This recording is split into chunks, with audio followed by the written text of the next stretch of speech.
Smart city તંત્રના સત્તાધીશો અધિકારીઓને વિશ્વામિત્રીની કામગીરી બાદ પણ કદાચ વિશ્વાસ નથી કે તેઓ લોકોને પૂરથી બચાવી શકશે। પાલિકાએ લોકોને પૂરથી બચાવવા બોટ અને તરાપા ખરીદતા અનેક ચર્ચાએ જોર પકડ્યું છે।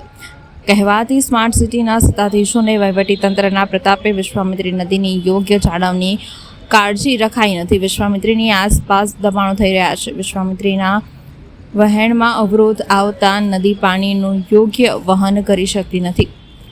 પરિણામે વિશ્વામિત્રીનું પાણી શહેરમાં પ્રવેશતા પૂરની પરિસ્થિતિ નિર્માણ પામી હતી અને આ વાત કઈ રીતે નવી નથી। સત્તાધીશોને વહીવટીતંત્રને આનું કાયમી નિરાકરણ લાવવામાં કોઈ રસ જ નથી। જો શહેરની અંદર વિશ્વામિત્રીની બરાબર જાળવણી થાય તો તેના પાણીના પ્રવાહની અંદર આવતા અવરોધો ન રહે, આસપાસના દબાણ ન થાય, તેવી શહેરની વરસાદી કાસોનું યોગ્ય આયોજન થાય, શહેરના પુરાઈ ગયેલ તળાવો પુનર્જીવિત થાય તો શહેરમાં પૂરની પરિસ્થિતિ ન સર્જાય।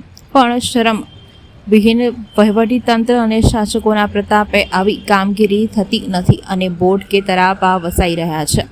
સ્માર્ટ સિટી વડોદરાના સત્તાધીશોનો અનોખો વહીવટ સામે આવ્યો છે। પાલિકાને પોતાની કામગીરી પર વિશ્વાસ ન હોય અને કદાચ લોકોને બચાવવા કોઈ વસ્તુ ખરીદવામાં આવતી હોય, બોટના જમાનામાં તરાપા ખરીદવા તંત્રને મજબૂર કર્યું હોય તેવો ગણગણાટ શરૂ થયો છે। ગત ચોમાસામાં વડોદરામાં માનવ સર્જિત પૂર આવ્યા બાદ પણ સત્તાધીશોને વહીવટીતંત્ર સંવેદનશીલ બન્યા નથી।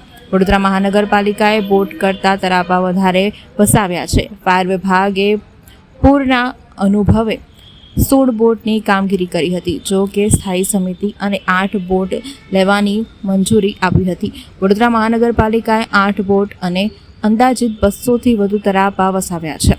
જો કે બોટના જમાનામાં તરાપા વસાવતા અનેક સવાલો ઉઠી રહ્યા છે। સત્તાધીશો અને વહીવટીતંત્રએ વિશ્વામિત્રી નદીની અંદર પ્રોજેક્ટ સ્વરૂપે કામગીરી કર્યા બાદ પણ કદાચ તેઓને વિશ્વાસ નથી કે શહેરમાં પૂરની પરિસ્થિતિને રોકી શકાશે।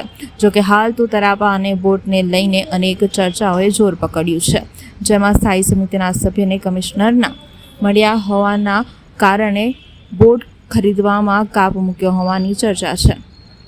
તો સ્થાયી સમિતિમાં થોડા દિવસમાં અન્ય મળતિયાઓની કંપનીની બોટ ખરીદવાની દરખાસ્ત મંગાવવામાં આવશે તેવી પણ ચર્ચાએ જોર પકડ્યું છે।